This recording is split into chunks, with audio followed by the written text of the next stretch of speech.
Mr. O'Malley, do you agree with that assessment that the President of the United States has the unilateral authority for setting work requirements for federal employees?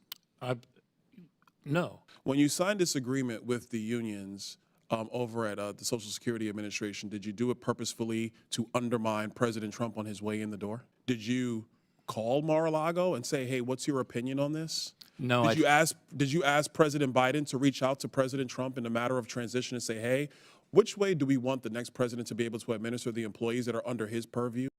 At a tense House Oversight Committee hearing, Rep. Byron Donalds of Florida took no prisoners in his grilling of former Social Security Administrator Martin O'Malley. The topic, federal employee telework policies and the misuse of taxpayer dollars. What followed was a tense exchange exposing the truth behind government operations, union work, and political motivations. The hearing kicked off with Rep. Byron Donalds pressing O'Malley on the difference between telework and remote work. O'Malley explained that remote work meant working entirely from a different location, while telework allowed employees to work remotely between 1 and 5 days a week. It was a key distinction that would set the stage for deeper questions about federal employee productivity. Rep. Donalds didn't stop there. He immediately pressed O'Malley on why federal employees were being forced to work remotely during the pandemic. Donalds then asked a pointed question. Did you do it purposefully to undermine President Trump on his way out? Can you please explain the difference between the definitions of telework and remote work? Yes, remote work is 100% from a different location and can include living entirely thousands of miles away. Telework is having the ability to work anywhere from 1 to 5 days a week at a remote location. Okay. Can an agency force a federal employee to telework? Like similarly, can an agency force a federal employee to show up for work? Yes, and we saw that happen during COVID-19. There was forced telework that happened, and they should have the ability to force an employee to show up to work. But when you have problematic components that are baked into the cake for the new administration that prevent, such as deputy commissioners at SSA, from having that authority because of a collective bargaining agreement, that's arguably counter to the law. Do you feel it's within the purview of the President of the United States to set the work schedule for federal employees across the board? I do, and in particular telework, that's what the Telework Act of 2010 requires. Ms. Cross, do you agree with that assumption that the President of the United States has the broad authority to set work requirements for federal employees? Well, you can't think about it now, Ms. Cross. We're here. We're on the fly. Do you think it's under the purview of the President to set work requirements for federal employees?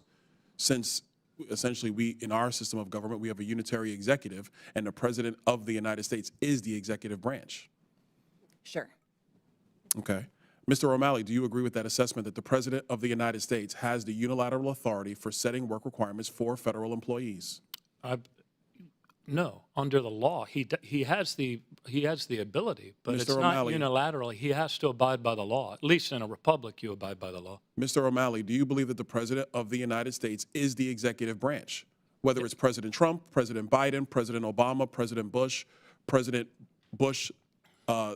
Herbert Walker Bush, President Reagan, do you believe that the President of the United States is the unitary executive and is the executive branch? Yes, and he has to abide under the law. He has to obey the law. So you mean to tell me that the President of the United States doesn't have the ability to set work requirements? I'm saying that he does, but he has to do so under the terms and the rule of the law. And so, and contract law and things contained in agreements that are negotiated under the law are things that the president has to be mindful of and should be, and should be guided by.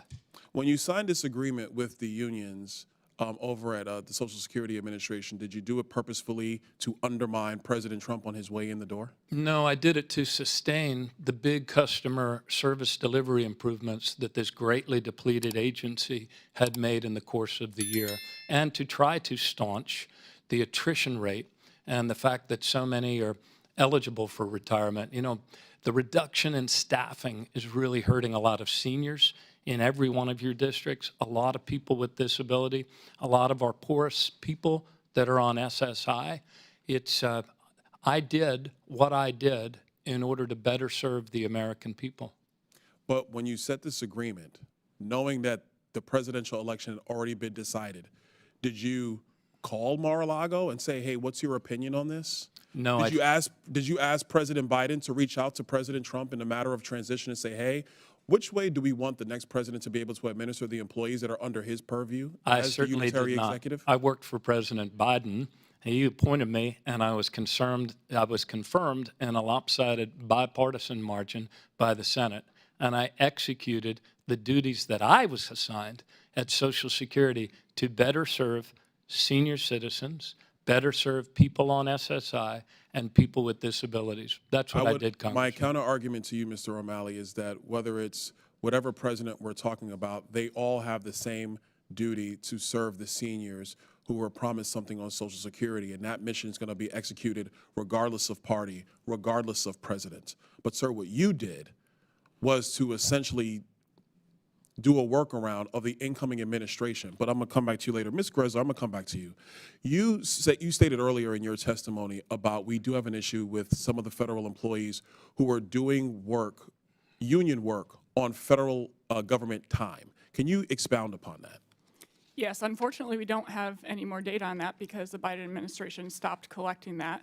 But if you use what the Obama administration, those figures, and convert them to today's salaries, taxpayers are paying over $300 million per year to pay federal employees to step away from the jobs they're hired for and to instead go do union work on taxpayers' dime. Mr. Chairman, if you will oblige, what is some of do you have an idea of some of the work that's being done on federal government time for the unions that they're a part of?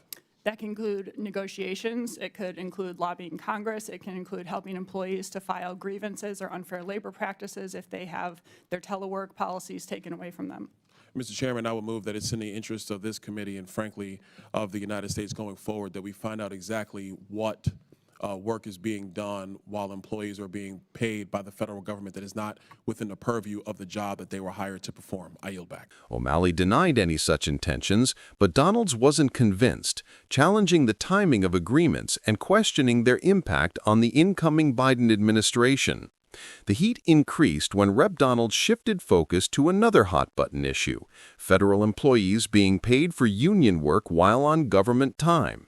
O'Malley admitted that taxpayer money was being used for union activities, including negotiations, lobbying, and filing grievances.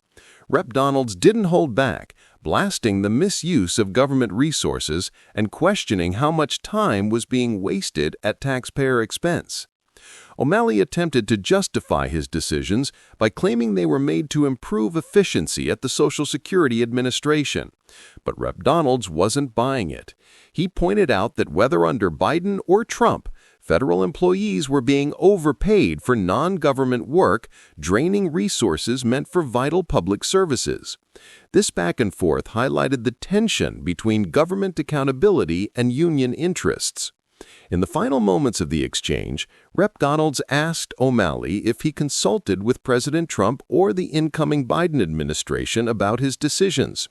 O'Malley claimed to have worked solely under Biden's direction, but Donalds accused him of political maneuvering that hurt the government's ability to serve the people and protect taxpayer dollars. Rep. Byron Donalds pushed O'Malley to take responsibility for the questionable decisions and exposed the hidden costs of union-related work done on federal time.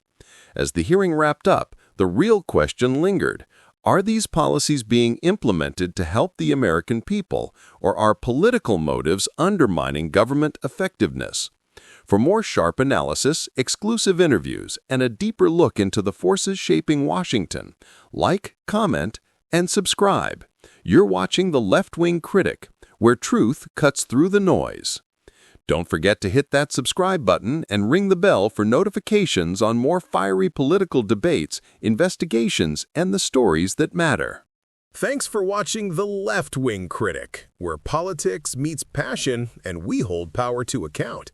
If you're tired of corporate spin and left-wing noise, hit the subscribe button, like the video, and join the movement. The left doesn't stay silent, and neither do we.